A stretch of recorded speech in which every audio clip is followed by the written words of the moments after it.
Thank you, guys. I know that, first of all, great introduction. Huh? I hadn't thought of that introduction for myself. By the way, I'm also known as Ravi Unknown.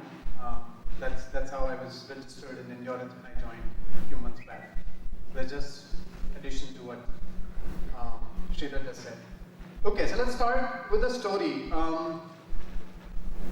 How many of you been part of a natural calamity, sort of bad experiences recently? Delhi had an earthquake last year, Chennai had floods this year. You've been part of something like that? Some of you, any of you? So this is my story. I think it was Saturday, this is when Nepal had that devastating earthquake. So on a Saturday, I was at home with my daughter, and we were probably getting ready to get out somewhere. I'd just given her a bath. I was taking her out of the bathroom, and then suddenly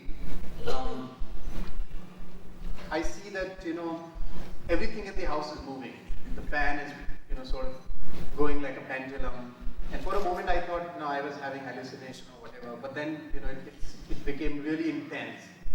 And the first thing I do is I grab my kid and run out of the house. And it was on 5th floor in a high-rise apartment, so it took a while for me to get down. By the time I got down, in the park area, we had like hundreds of residents, sort of trying to figure out what just happened, right?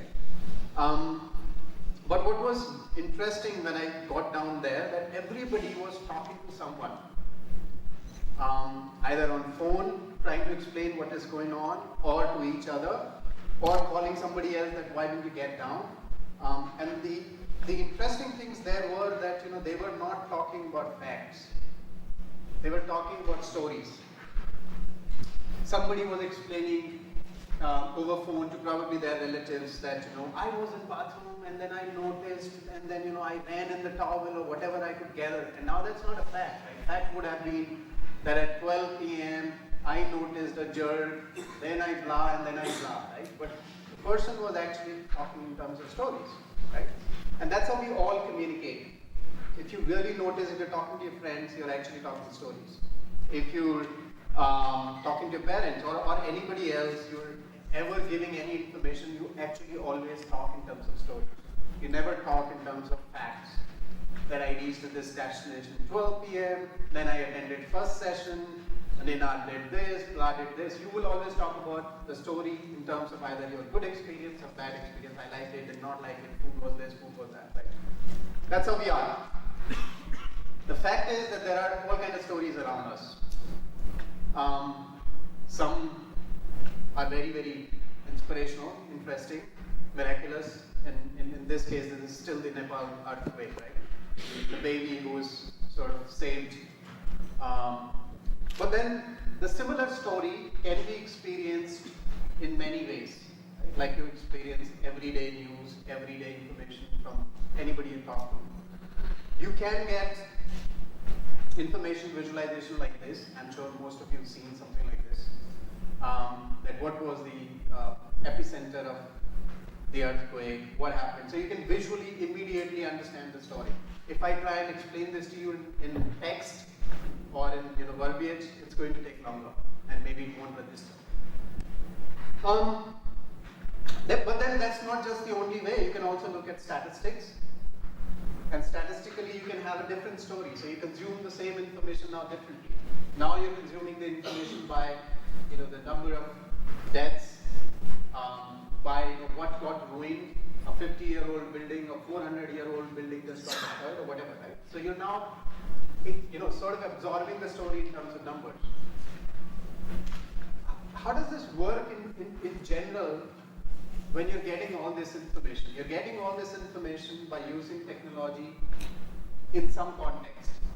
What you just saw, whether they are data visualization, whether some other pieces of information, statistical interfaces, they're all done using some sort of technology. But what matters is that the technology, when applied in a context, I believe Leonard talked about context, so I will not specifically get in there, but context in general this is a context, right? It is location, it is what you do, and it is who you are, as simple as that, right? So a technology which NASA had developed to sort of find alien life on distant planets was used to actually find people who were probably alive, because this simple beam listens for heartbeat. So you can sort of 30 feet down or whatever, you can look for some organic life, which is great, right? Because technology invented for whatever, but is being used for something really good. Technology application also defines how we humans sort of, deal with our destiny. Simple things that I think this was done by Google. Facebook did the similar thing. So simple things like these, right? I mean, whether it was tsunami in Japan, or the nuclear reactor problem in Japan, or the earthquake in Nepal, Google put this page up there, which is Person Finder. Any of us sitting in this room can develop this page. There's no rocket science to it. But what is important is that somebody thought about using a simple technology like this and enabling a simple ask like this. But for people who are going through that horrid experience, it's amazing. Right? You can now know about people you care. Just to put this together, if you haven't been part of such a big event, and God wish nobody ever is, you have in one way or the other still felt or experienced that event, because you're probably following news, you have apps. How many of you get WhatsApp messages when anything like that happens? I mean, all kind of rubbish to real factual information. But you do have apps on your smartphones that you carry, and you get to hear, see, whatever. Then you get a lot of data. You get a lot of data on television channels, you get a lot of data through apps, but you get a lot of data in terms of, whether it is the magnitude of that calamity, whether it is the number of people affected by it, but you're sort of dealing with data. You're dealing with a lot of content. You will see videos surface up, you will see articles being written, you will see personal stories being written. So you see all sort of content. You obviously see mainstream media. So news channels, probably, if you're watching news channels these days, you think India is probably going through the worst times ever after independence. So all love is lost between us. But you do see that, right? And you do see new mediums like social, new channels like social, or Facebook or otherwise. People are sharing. There was an incident recently in Noida. It's a satellite town near Delhi NCR region, when Snapdeal employee just sort of disappeared, and then people ran a campaign on Facebook. So that's a great use of that channel, right? It's a media. It's a powerful media today. People like me who were there when we were experiencing it, got it in real physical form. So you can experience, if you were in Chennai flood, you were physically actually experiencing that climate. But like I said, fundamentally we all heard stories about it. We're hearing a story right now about that incident from my own personal experience, right? And that was all enabled by something what I call technology. Any of this that you see at the top is all technology. And technology and design, or the story, is what I'm here to talk about today. Because we all deal today these two basic fundamental contexts, which is, one is what story you want to tell, and the other thing is who's going to enable telling that story. And one of you are technologists and one of you are a designer. So who am I? Why should you listen to me? Why should you care? I am this guy without all the facial hair. But I've had an interesting journey. I started out as a graphic designer. I have done multimedia for a while. By hobby, I became a programmer. I've been an enterprise architect in large technology firms. I've also done a lot of innovation work, and some of it I'll show you when we go through my presentation. So I've taken a journey from being an enterprise technologist to being an experienced technologist, as I call it. I love this man-machine relationship. So what we all are trying to do, sitting in this room today, outside in our day-to-day jobs, is trying to solve this problem. That how do we use this technology, humanize it in a way that it's useful for all of us, whether you're running a business, you're a designer, you're a technologist. And that's what I'm personally passionate about. This is where I write, and this is where I tweet. So if you care, you can follow me there. In short, I call myself a creative technologist. I will admit though that I wasn't very creative with the title of the talk. And then there is a story behind even that. The story is that I was supposed to be the last today in terms of the schedule, but I was also the last to be roped in for this session. And it was the last moment when I was putting this together. So there's a story for everything. So, but I was clever. So I did not explain BFF in that title. So I can use whatever I want. So I decided overnight that okay, I'm going to use BFF. You guys know what BFF is? No, great. I can use whatever. So, but fundamentally the context doesn't change. I'm here to talk about essentially why designers and developers need to work together. And hopefully it'll make sense to both sides. How many of you are designers? How many of you are technologists? How many of you are pure business guys, neither designers nor developers? So who are the rest of you? Sorry? All of them. No, I mean, so. All rounder. All rounder. So, okay. Fair enough. How many of you think you're creative? That's interesting. Designers didn't raise hand for creative. Okay, some of you might have. I've tried to make it, the talk, not very specific to technology, and I'm obviously not a designer, so I can't go in that domain. Hopefully, I can probably leverage on whatever platform Ninad has set up since morning.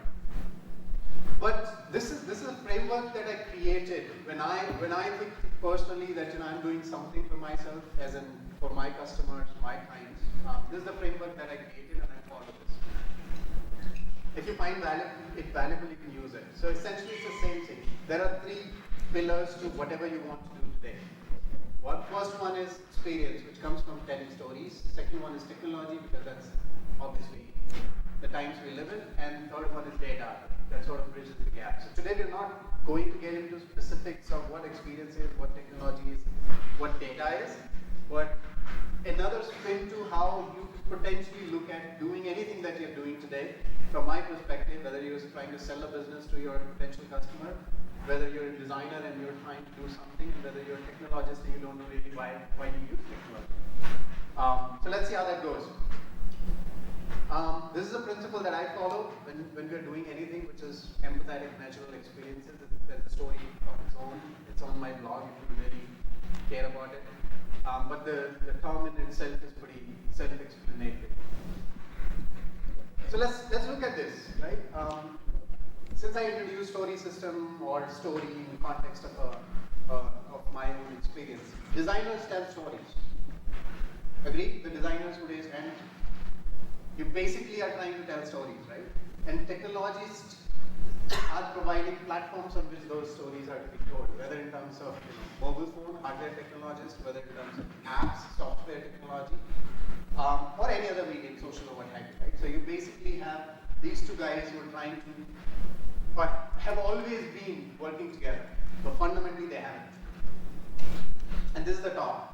So essentially I sort of cheated and I said, oh, BFF, I will make it about future, because there are 2 F's, so I can use one of the F's for future. But the context doesn't change. Central idea is that why should you actually work together? And I'm struggling with technology, being a technologist on my phone. But before we start, let's get on the same page. What is design? Anybody wants to be a hero and talk about what is design? Because nobody will dispute that. Trust me. Nobody? It's an attempt to meet the function. It is an attempt to meet the function. Probably. Anybody else? Something appealing for a mind and eyes. Probably. Just to Aesthetically, communicate. yes. Just to communicate. Communication, absolutely. The way of storytelling. Way of storytelling, absolutely. I think this is design. Now, up to you, whether you agree with me or not, because design is everything, right? Everything is design. So design is the process, design is the subject, design is the object, design is the outcome. whether you like it or not. We can look at it in many ways: aesthetically, psychographically, psychologically, UX principles, media principles, technology principles. But fundamentally, design is the design of designing the design. But it's simple. So design is everything. You are sitting here by design.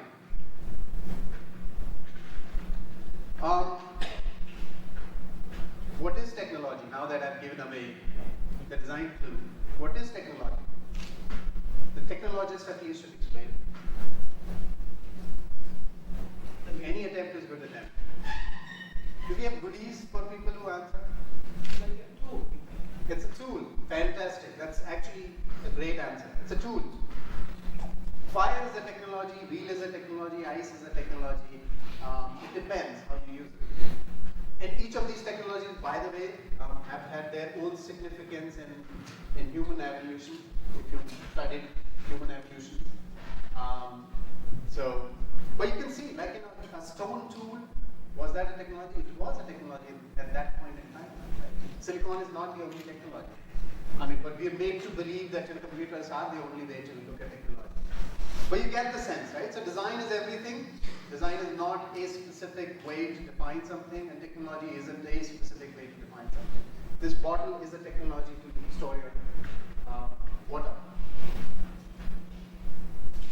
And then Steve Jobs, I'm a big fan of this quote, said that design is not about how it looks, although it's important aesthetically because that's, we are, human beings are perceptive visually. So we look at things and, make our judgment immediately. This guy is not dressed right, can't be a good talker. That's how we behave, right?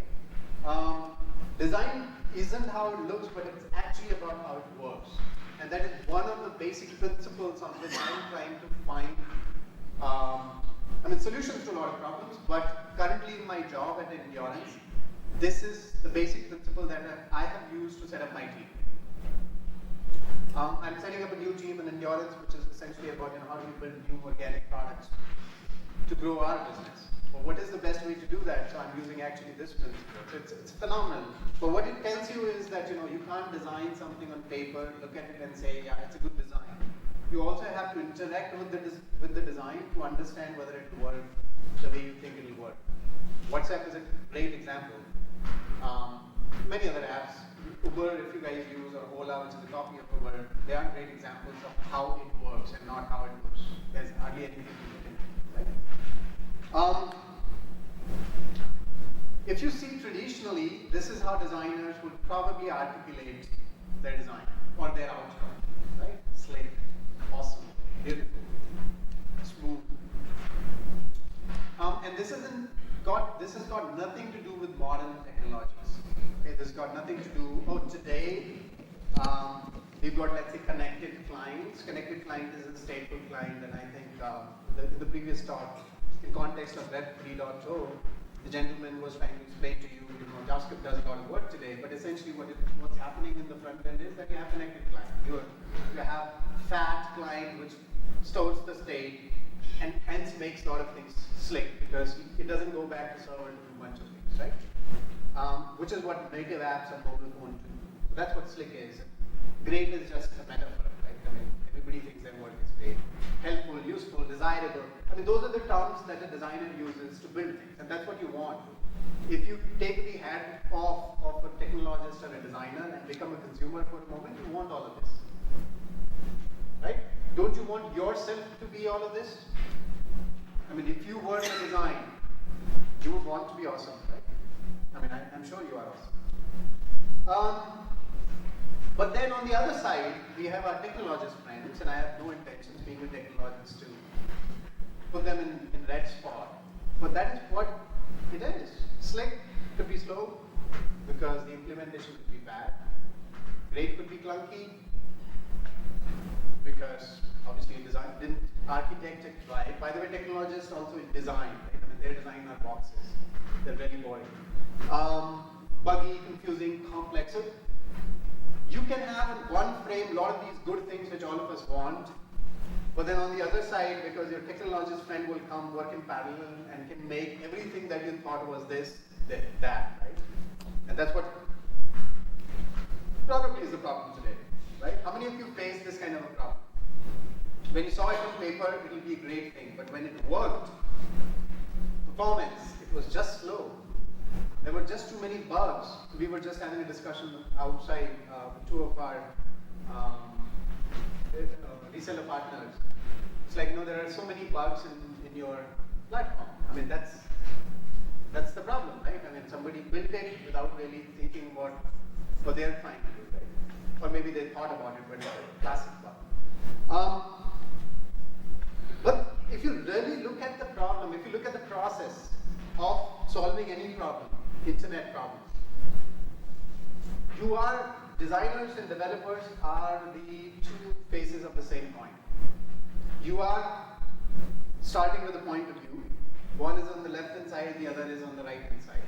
Just take it from that side. The designers are essentially using the power of observation and insight. Right? They're trying to observe you. They're trying to see how do you use this chair, and hence what kind of chair can we build. On the other hand side, developer is trying to take that idea and trying to implement it. Right? There's a classic case of, hey, if you were a designer, how would you reimagine a chair? And if you were an engineer, how would you reimagine a chair? If this was a design problem. And you can keep thinking about the answer. I'm sure technologists will give you different answers and designers will give you a different answer. But they are. So if they're trying to solve the same problem, one is defining the problem, another one is actually implementing, executing the problem in terms of the solution, then why would you not work together? It makes sense, right? But what happens is designer designs and developer develops. Nothing new in it. What should happen though is designer designs, that developer checks, and developer develops, that designer checks. That is what should happen. But that probably is insufficient either.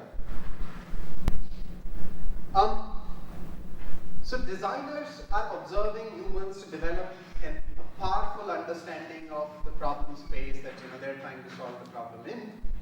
And developers are implementing those solutions in their sweet little time. But developers would do good to learn from designers. So another reason could be that, why don't we learn from designers? And this is the most powerful thing I ever learned from design mindset, which is building the thing right or building the right thing. So designers try to build the right thing, wherein technologists try to build the thing right. So people who said, we are technologists, somebody gives you a problem, right? Can we do this implementation of this drop-down in a certain way? You say, I will do a POC. I mean, proof of concept or spike solution, whatever you call it. So you go back and look at the problem. What are the challenges in implementing? How many browsers it will run on and blah? Can we sort of implement it in a given period of time? Is it even possible? And those kind of things. But if you take the same problem to a designer, he will look at it very differently. He will look at it saying, do we need it? Who's going to use it? And it's a very different mindset, and that's the right mindset.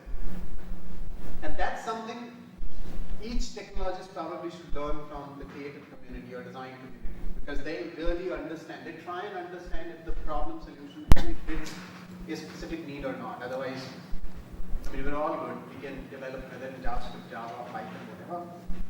But end of the day, it has to serve a purpose, right? So if you go back to some of the previous slides, if you recall any of it, application of technology in the context is more important than anything else. You can have the same technology which is used in missile navigation system, use it in a tabletop. Nobody stops you. And it's probably the same system. But how do you apply that is the huge difference. So developers have enough incentive to actually learn from designers. So why wouldn't you work together? But what's even key is that at the center of it all, there is human being. Right? And designers tell us that. Whether you're identifying a problem, you're not solving a problem for the chair, you're solving a problem for the human being who's going to sit on the chair. Right? It's a simple problem. Then you're looking at potential solutions. You could probably look in silos at the possible solutions, or you can work together. Then you develop prototypes. And the prototypes essentially are two different types. Like one is technology prototypes, another one is design prototypes. And the previous slide, that's how you look at then the prototype definitions. Feasibility versus viability versus desirability. The value framework is something that you can decide. And then you do obviously testing and refinement, and then you do measurement of whether that thing will work or not, and then you sort of run the cycle. But essentially, whatever you do, there's a human being at the center of it. So again, since that conversation is very new in my head, so when I was talking to our partners, so we were discussing that, why in India businesses don't want to sort of focus on online. They have this problem of not knowing why they want to be online, whatever. They want to use it for communication. They're not sure how it helps them or whatever, right? But maybe there is a new way to think about the problem itself. Are we trying to sell them a tool? Are we trying to sell them a mean to getting to an end? Or are we trying to actually sell them something which solves a human problem? And that's, I think, the key in terms of, so it's not a marketing sort of a jargon, but I think it is the key in differentiating your solution from somebody else's. If you can articulate any solution in context of a human problem, you will probably be able to differentiate your sales pitch any which way from anybody else out there. And you may actually end up teaching the business something about their own business.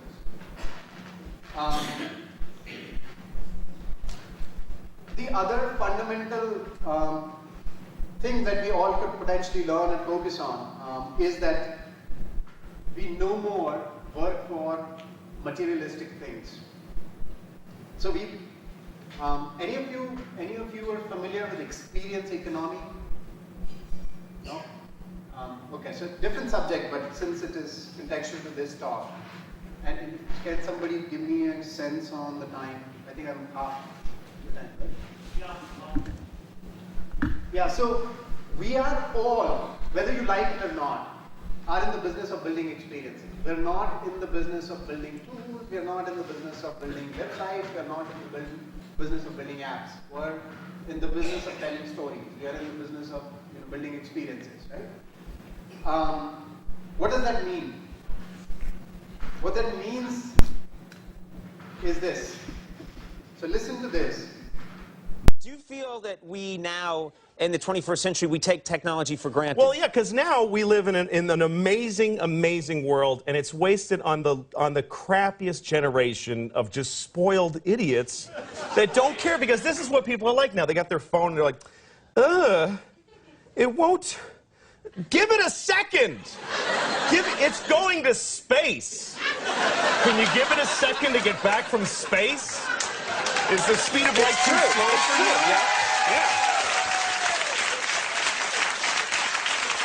I was on an airplane, and there was internet, high-speed internet on the airplane. That's the newest thing that I know exists. And I'm sitting on the plane, and they go, open up your laptop, you can go on the internet. And it's fast, and I'm watching YouTube clips. I'm in an airplane. And then it breaks down. And they apologize, the internet's not working. The guy next to me goes, this is bull.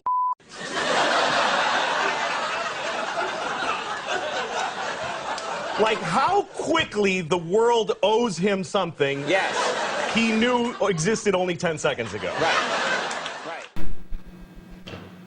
So this is one of the reasons. I mean, anything you build, right? Any service that you launch, aeroplane experience or whatever. I mean, in simple terms, you're dealing with consumers, and they only remember experiences. They don't remember that I ordered a hammer from you or whatever. When they use it, they remember how does it work, and that's an experience, right? But at the same time, it is the greatest time, actually. I mean, who knows about the future? So far, for anybody who works in the consumer space, because the adoption of any consumer technology is the highest.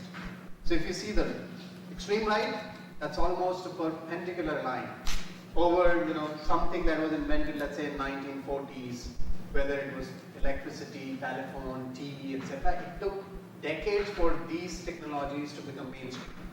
But something like a smartphone, a tablet, they've been, picked up by people like in a couple of years. And India in particular have had the history of generational skip, right? I mean, we just never used VCRs. we just use DVDs, right? But this is the great time. If you are in this business, you should be happy today. I mean, if you don't like it, then like it, in short. But then, because some of your creators, right, your technologists / designers / businesses, you're creating something. So you crave for appreciation. Sound please? And on planes,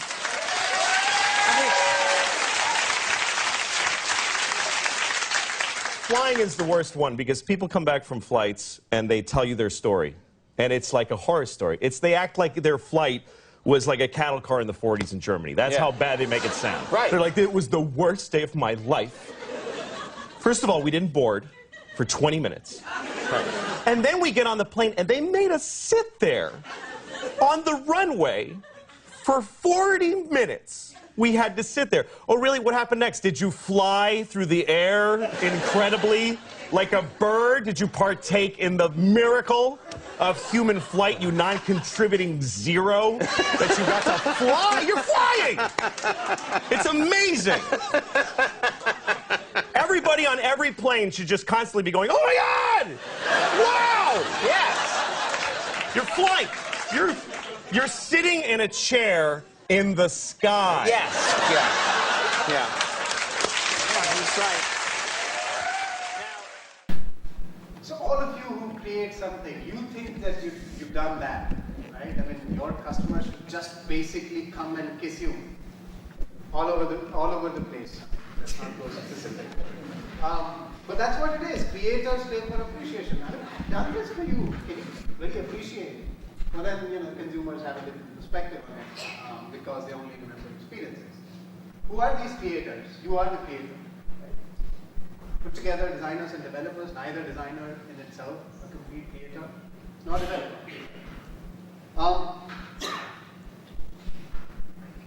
An experience is actually a combination of design and development. I'm cheating here, it's actually a little more than that. But for the context of this conversation, let's say when you're building something which can be termed an experience, it is developed by these two skills, right? And I'm struggling with the technology again. And the problem, because of our history of traditional processes, development cycle, whatever, most of you always work in parallel lines. You do your job, I do my job, you throw the work to me, I'll throw the work to you. That's how you work, right? I mean, designers do their own thing, they come back, give you a paper. Develop exactly something which looks like this. The developer says, first of all, it can't be done. First of all, there is a problem with the design itself. It's too complicated because it will take XYZ amount of time or whatever. And then they do their own thing, and then they obviously, I mean, screw up is not the right word, but they almost pretty much do that. And then designers comes back in the end and say, this is not what I designed, but this is what we can do. So parallel lines never meet, right? I mean, they meet probably at infinity somewhere 3 billion miles away from Earth, but not here. So what do? You have to converge. You have to converge to build these better experiences. You have to converge to build experiences in the first place. You have to converge to make sense. You have to converge to learn from each other, as I've been explaining in these slides. And it's important. If nothing excites you, remember, if you just work together, you will innovate. It's as simple as that.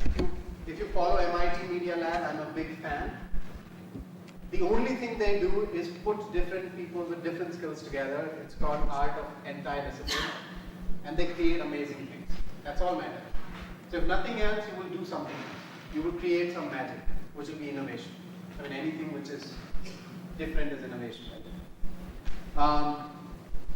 Okay, so let's take a fast spin to this. I mean, hopefully I've set a base benchmark for my future conversation now.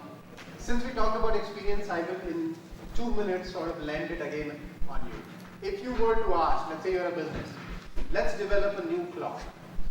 Right? You see clocks, I don't see here, but generally it looks like this.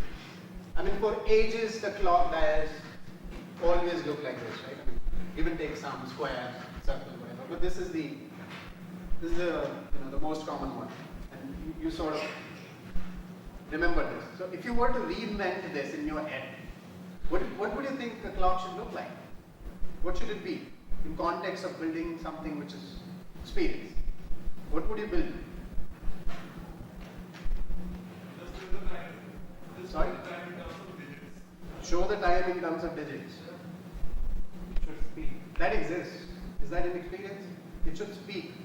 Awesome. Okay, so let's say if you were an engineer, technologist, or what have you, you will design like this. Most likely, this is your clock. If you've seen this, great. If you haven't, it's fun. It's kind of fun, right? Woohoo! Technologist, right? It's kind of sexy. And it goes on, it creates even digits, like the gentleman said at the back. So this is like about a minute and a half video. You can find it on YouTube or wherever. But this is how engineer will think, right? I'm giving you a chair example. It's a similar thing. Clock, oh, let's make something with something. Because it has to be complex. But then, you go to a designer. So you go to a designer, he will design something like this. Because aesthetically it has to be beautiful. I have to keep it in my house, right? Oh, so it has to look beautiful. So I'll take a flower, which is actually potentially possible, right? With the science of botany, you can sort of say, yeah, it will work, right? The moon, the sunflower will follow the sun. So you can kind of articulate at least, a good amount of time with this. But then there's somebody who actually designed the clock like this. And again, I'm not saying that this is how clocks should be. I'm just giving an example. I think this guy is Paul from MIT. Okay, I used the different ticker there.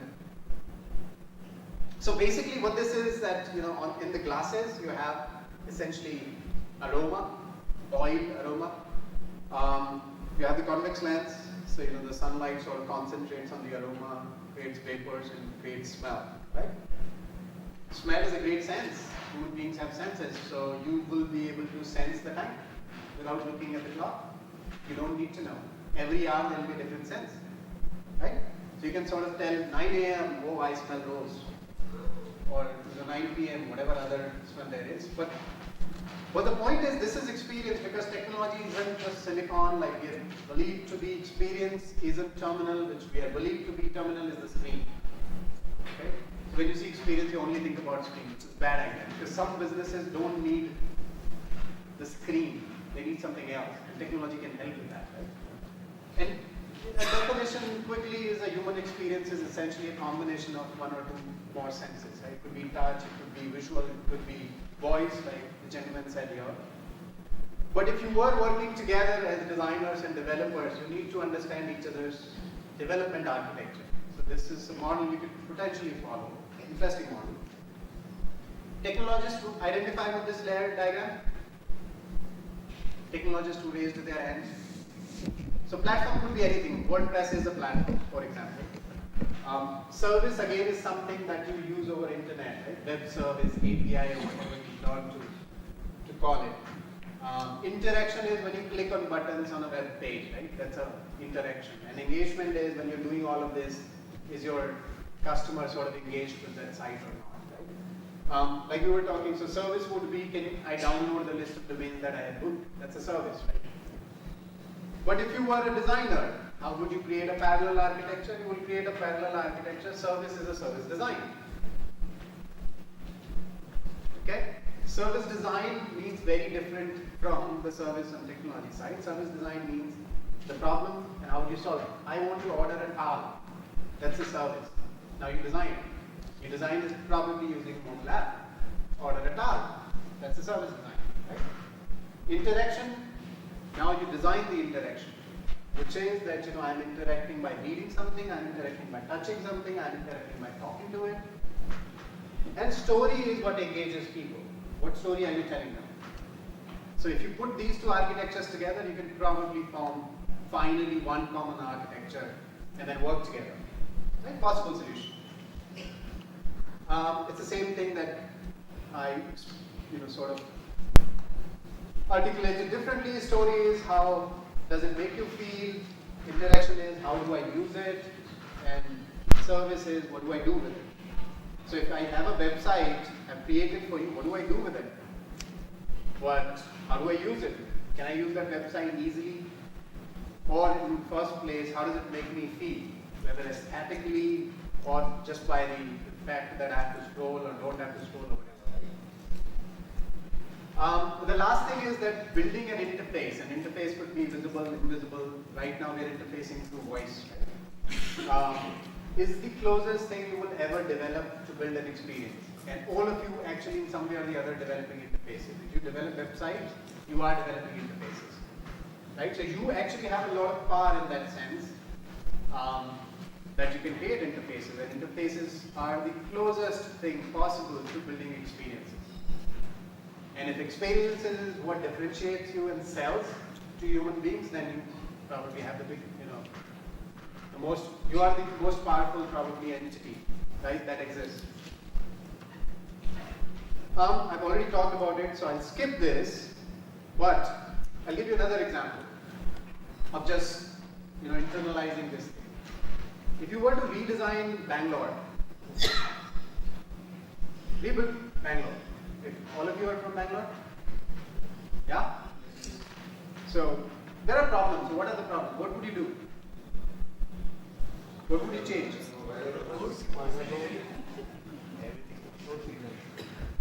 Now, there are a lot of problems. Pollution, road, transport, whatever.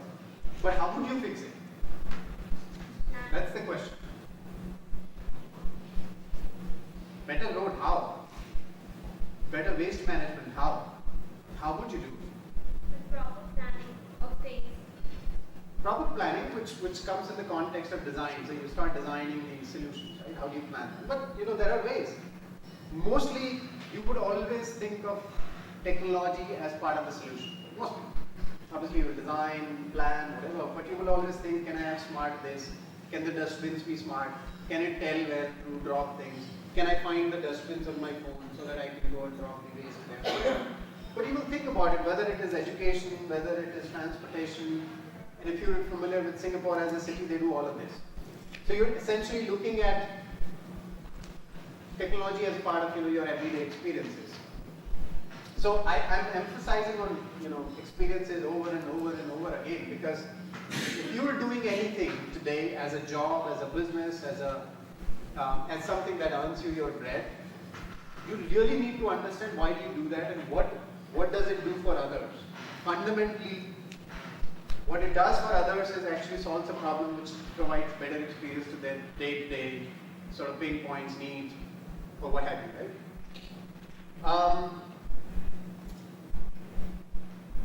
So there is a constant struggle between where we are today and where we will be in future, right?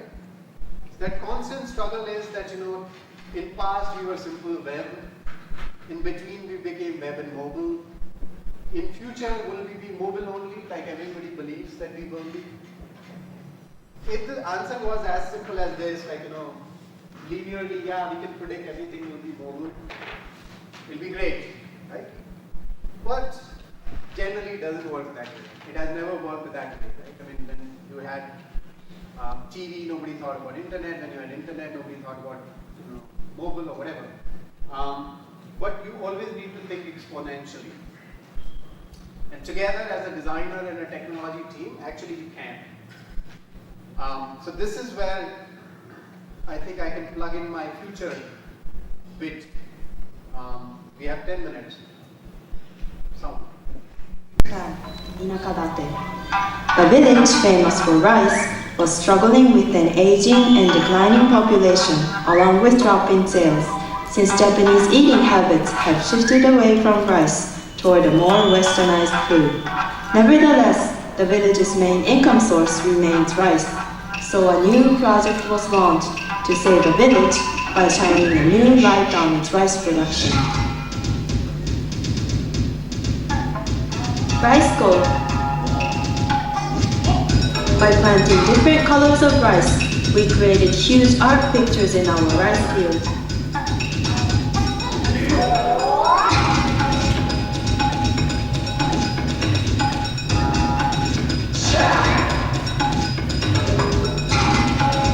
We then developed a new technology called Rice Gold.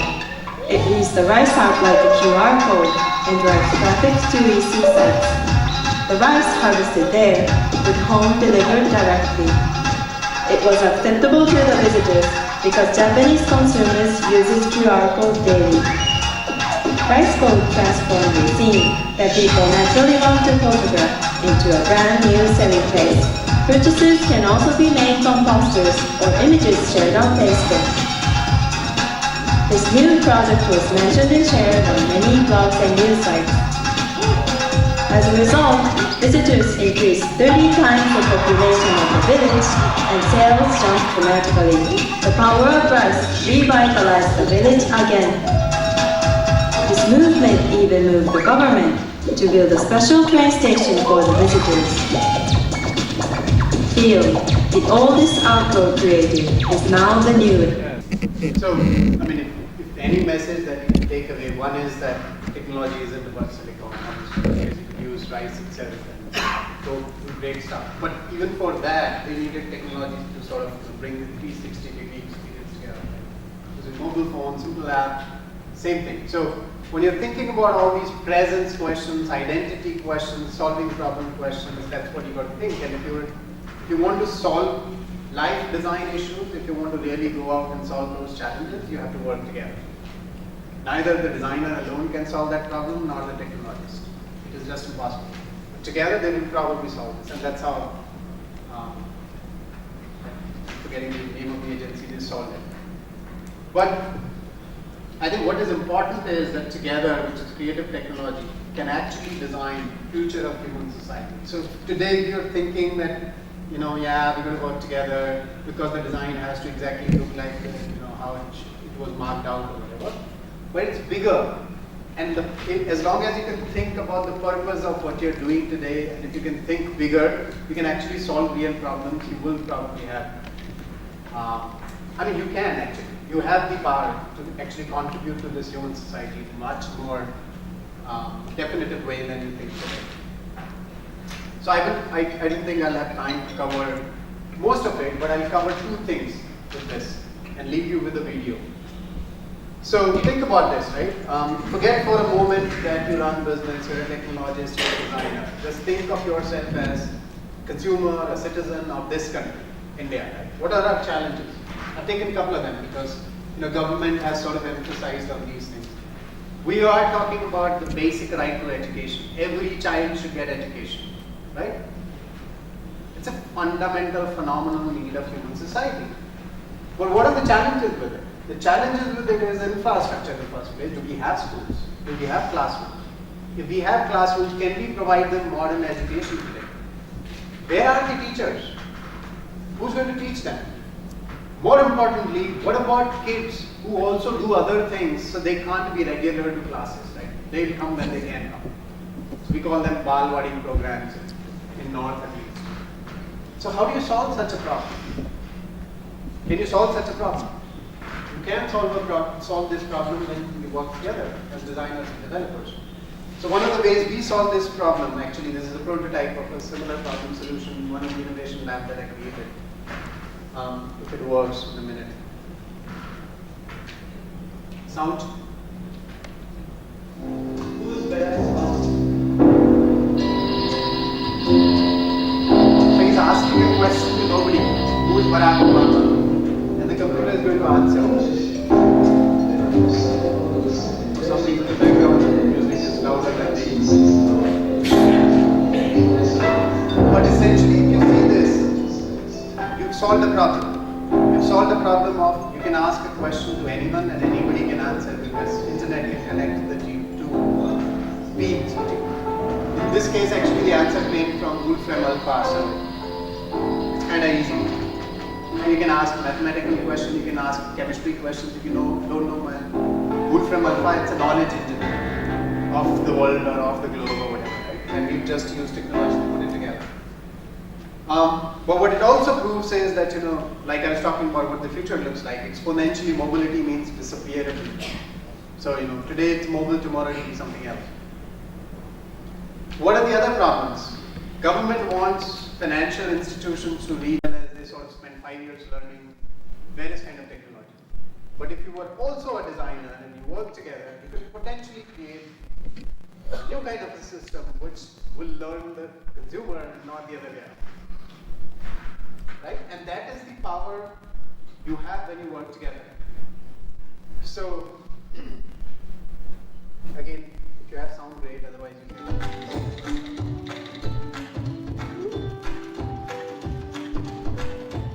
This is a wooden table, there is nothing else, there's a projector, and there are everyday objects. What can you do with it?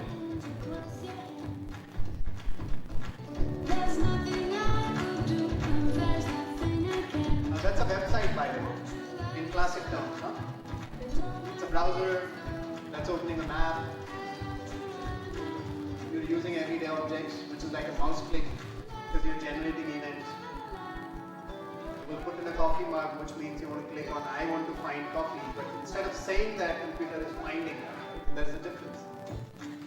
And that's what you do when you work together and want to solve bigger challenges, right? What all of you need to understand, and I'm learning that as well, is that technology is not just the enabler, it is the driver. Technology in many cases is the design. And hence, when you're talking to your prospective customers, when you're talking to yourself, when you're creating a new business solution or whatever, you should be talking to yourself in terms of whether I'm selling an experience, whether I'm creating a service that creates an experience, whether the business that I'm working for understands what they're doing for their customers, because they should be asking the same question. That the tool that I'm preparing, that the real estate company that I'm operating, what experience does it provide to my potential customers? And that's the crux of it all. And if you position it this way, obviously you have a unique positioning, which is good for business, because then you can go and charge some premium instead of commoditizing. Because the other guy is also selling a website. You're selling a website. What's the difference? But if you can understand their business and tell them why their business does, something for their consumer, you're teaching them something about their business, and it's a huge insight, in my opinion.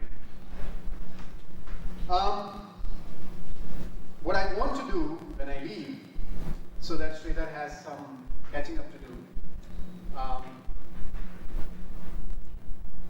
I fundamentally believe that when designers and technologists, or maybe more people will sort of become pie-shaped and together sort of think about these things, we will design our lives. And that's happening around the globe.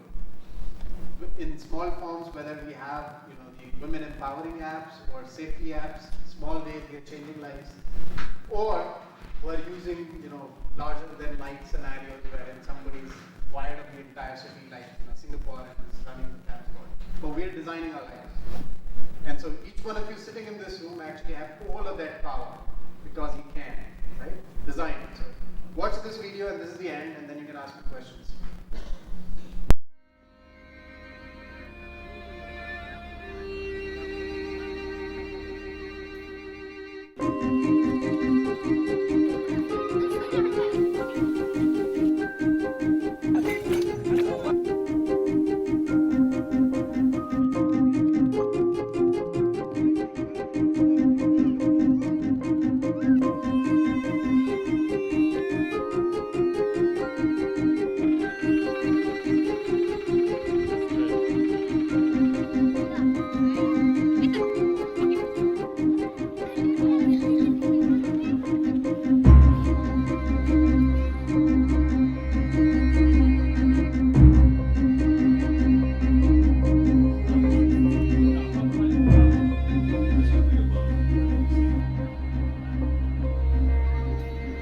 Daniel was 14 when the bomb took his arms.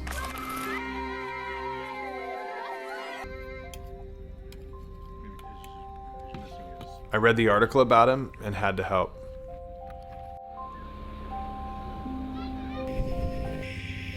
I came to Sudan with 3D printers, laptops, spools of plastic, and the goal to build Daniel an arm.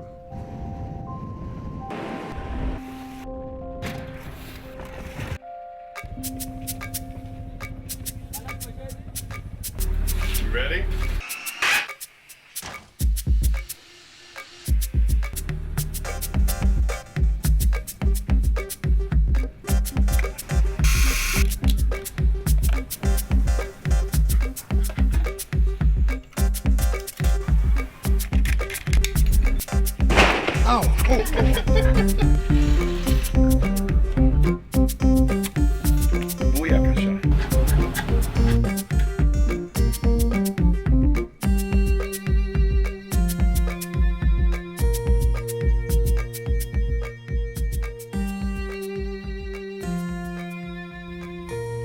And then Daniel fed himself for the first time in 2 years.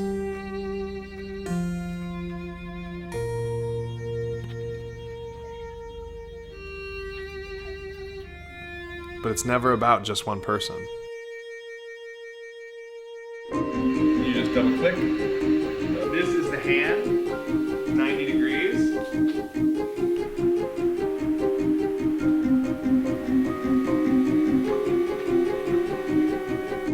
If we could teach the locals to do it themselves, the project could live long after we left.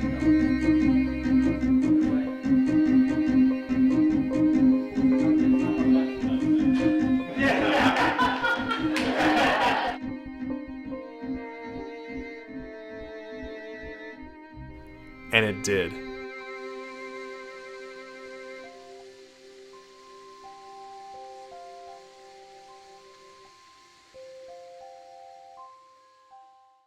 So hopefully this continues to happen, that technology inspires creativity and vice versa.